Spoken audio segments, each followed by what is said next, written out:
Sir మీ life philosophy ఏంటి sir? మొత్తం మీద అంటే కొంతమందికి కష్టపడి పనిచేస్తే ఫలితం దక్కుతుందని ఒక ఫిలాసఫీ ఉంటుంది, అదృష్టం ఉంటే ఏదైనా వస్తుందంటారు, ప్రాప్తం ఉన్నదే వస్తుంది, రకరకాల మోటోలు పెట్టుకుంటారు జీవితాల్లో. మీ ఫిలాసఫీ, మిమ్మల్ని నడిపిస్తున్న ఫిలాసఫీ ఏమిటి? నేను కష్టపడి పని చేయాలండి, ఎవరిని నొప్పించకూడదు. నన్ను ఎవరిని నొప్పిస్తే మాత్రం ఇక జీవితాంతం వాళ్ళతో ఇక నేను వాళ్ళ మొహం కూడా చూడను. సో ఈ లెక్కన మీకు చిరంజీవికి మనస్పర్ధలు లేవన్నారు. లేవు. మీరు ఆయన ఇంటర్వ్యూలో మిమ్మల్ని చెప్పలేదని మనసు బాధపడ్డానని అన్నారు. అదేముందండి, అదేమన్నా మర్చిపోయి ఉండొచ్చు, ఒకవేళ చెప్పకూడదు అనుకుని ఉండొచ్చు, రకరకాలు. ఆయన అభిప్రాయం నిజంగా నేను బాధపడ్డాను, ఆ విషయంలో మాత్రం 100% బాధపడ్డాను. ర్యాపిడ్ ఫైర్లోకి వెళ్ళేలోపు సార్ చాలా పెద్ద పెద్ద హీరోలు తయారు చేశారు. మీ అబ్బాయి వైభవ్ని ఆ స్థాయిలో హీరోని ఎందుకు తయారు చేయలేకపోయారు? ఆయన్ని మీరు ప్రోత్సహించడానికి ముందు ముందు ఏం సినిమా చేయబోతున్నారు ఆయనతో కలిసి మీరు?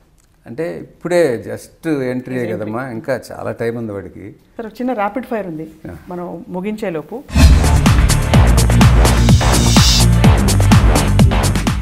మొదటి క్వశ్చన్, మీ హీరోల్లో న్యాచురల్లీ మీకు బాగా నచ్చిన వారెవరు వీరిలో? చిరంజీవి, బాలకృష్ణ, నాగార్జున, వెంకటేష్.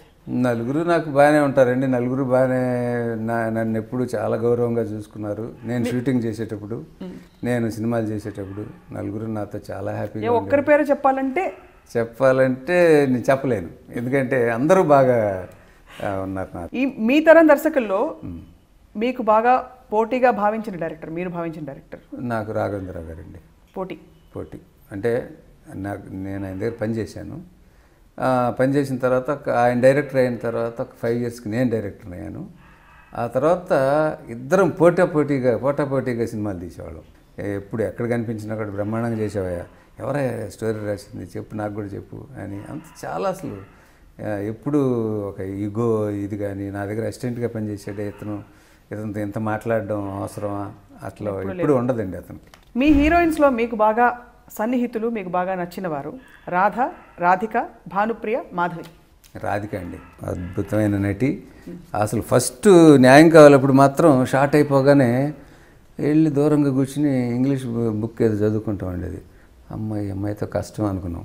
తర్వాత నెమ్మదిగా సినిమా హిట్ అయ్యి ఆంధ్రదేశం టూరు తిరుగుతున్నప్పుడు నెమ్మదిగా పక్కకి వచ్చి కూర్చోవడం మొదలుపెట్టింది. ఇక అది పెద్ద హిట్ అయిపోయి ఇమ్మీడియట్గా అది 100 days రోజు కిరాయి రౌడీలు అనే సినిమా ఓపెన్ చేసాం. ఇక ఆ కిరాయి రౌడీల టైంకి ఏంట్రా అనే లెవెల్కి వచ్చేసింది. నేను కనిపిస్తే ఫుల్గా నా పేరు చెప్పలేదు, గోగోరెడ్డి అని గట్టిగా చేస్తుంది. మీ సినిమాల్లో సీక్వెల్ తీయాలనుకుంటే న్యాచురల్లీ ఖైదీయా, దొంగమొగుడా, రక్తాభిషేకమా, అల్లరల్లుడా? ఖైదీ చేయొచ్చండి. అల్లరల్లుడు అఫ్కోర్స్ నేను 5 సినిమాలు చేశానండి అత్త కాంబినేషన్లో. అత్త బేస్ చేసి 5 సినిమాలు సూపర్ హిట్లు. సో అది ఎప్పుడు చేసినా నేను 100% సక్సెస్ చేయగలనే ఇది నాకుంది. ఇప్పుడున్న డైరెక్టర్స్లో వీరిలో మీకు బాగా నచ్చిన వారు ఎవరు? రాజమౌళి, వినాయక్, పూరి జగన్, సీను వైట్ల. రాజమౌళి ప్రతి సినిమాలోనూ కొత్త బ్యాక్డ్రాప్ చూపించాలి, కొత్త ఇది చూపించాలనేది ఎక్కువ చూపిస్తుంటాడు. నాకు తర్వాత నచ్చిన డైరెక్టర్స్లో పూరి అండి, బాగా విషయం ఉందండి అతని. మీకు జీవితంలో తీరని కొరత ఏమైనా ఉందా సార్? అట్లా ఏం లేదండి, నేను అనుకున్నాన్ని చేసుకుంటూ వచ్చాను. 100 ఫినిష్ చేస్తే బాగుంటుందని నా ఉద్దేశం. త్వరలో మీరు యాక్షన్లోకి రాబోతున్నారు, wait for it sir. Thank you very much sir. నమస్కారం.